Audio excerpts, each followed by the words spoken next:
بقى البخور. احنا لو جينا مثلا هنا عند تغيير الستيت، عندك هنا كذا خط للنسخة. عندك هنا بقى فصل الشريط عن الرماد. تمام، ده انا لسه جايلك بالتقيل، اصبر بس. يعني هتيجي معاك كده ثانية. عندك بقى قلب اضافات الشات، عندك تأكيد قبل ارسال الستيكر لو نزل تحت كده، عندك عكس الرسائل وحظر الارقام. مش كده وبس، تعالى كمان ده لسه جايب لك عظمة عند يا اسطى. لا تغيير الستايل، ثانية بس.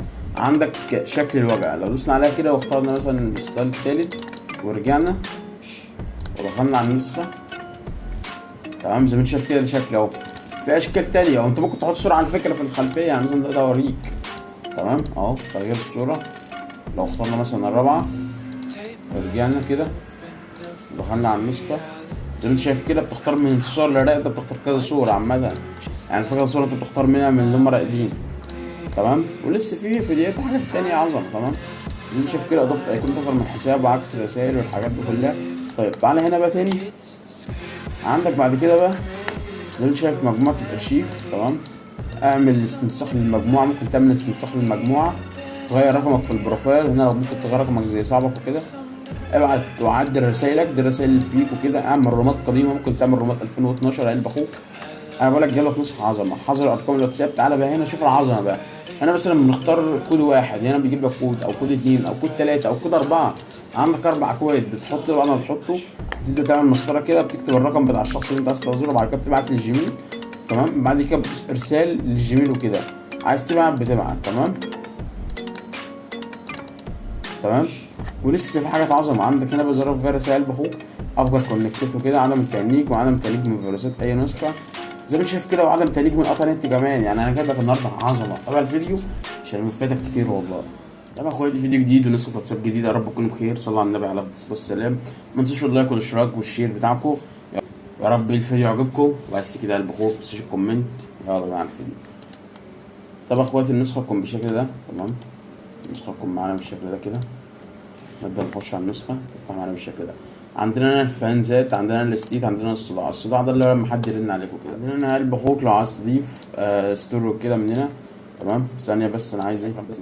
لا كده ظهرت على ما اظن في الشاشة، مش عارف. تمام، ظهرت بس مش هتظهر لان انا بتحكم من الماوس من الكمبيوتر، عامة مش هتفرق. المهم اللي انا بقوله ده بس. يلا على الشرح. عامة لو جسنا 3 نقط، عندك هنا ابعت رقم، ده رقم مش مسيف وكده.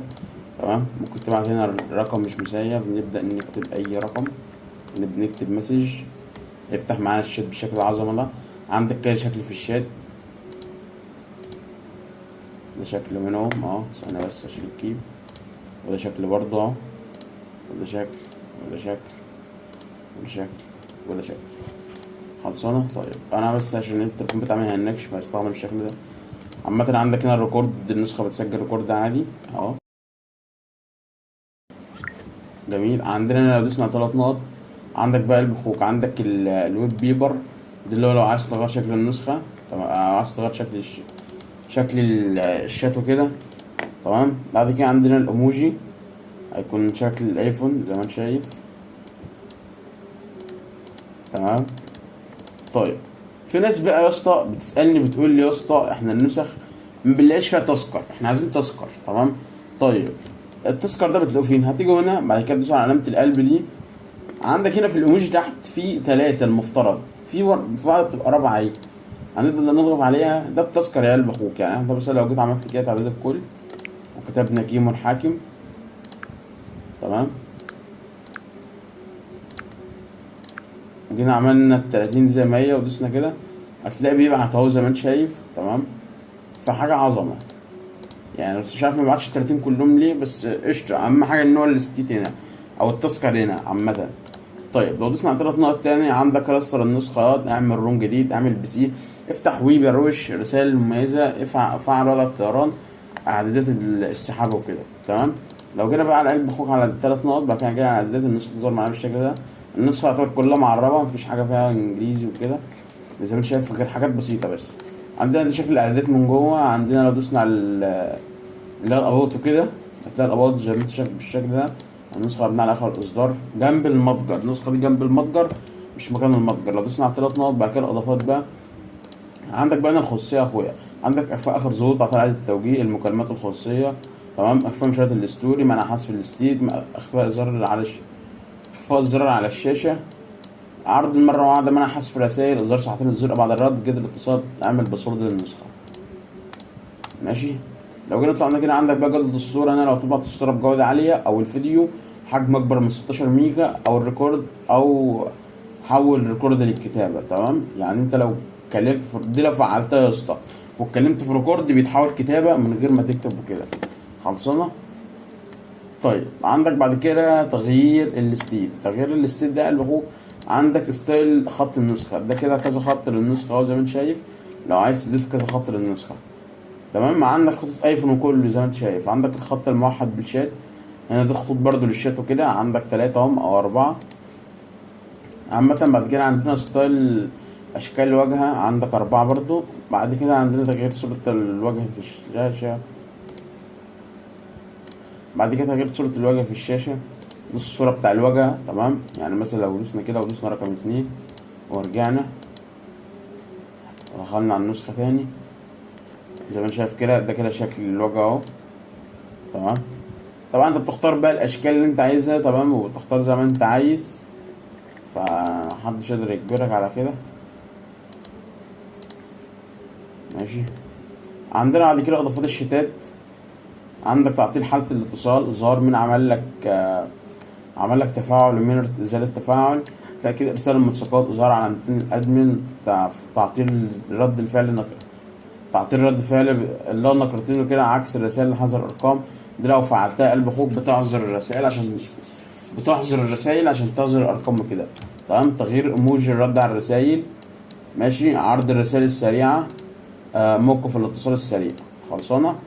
طيب عندنا بعد كده بقى ايه اللي هي تنظيف النسخة وكده. تنظيف النسخة ده قلب اخوك، لو انت النسخة بتاعتك ثانية بس، لو انت النسخة ايه يعني شلت شتات وكده، او النسخة واخدة مساحة على التليفون، اعمل تنظيف بس وتلاقي بتروق معاك الدنيا، بتروق معاك في الشتات. طيب الاضافات الاولى عندك حظر ارقام واتساب، عندك هنا بتدخل هنا قلب اخوك اللي هو العنوان، اي حاجة عامة.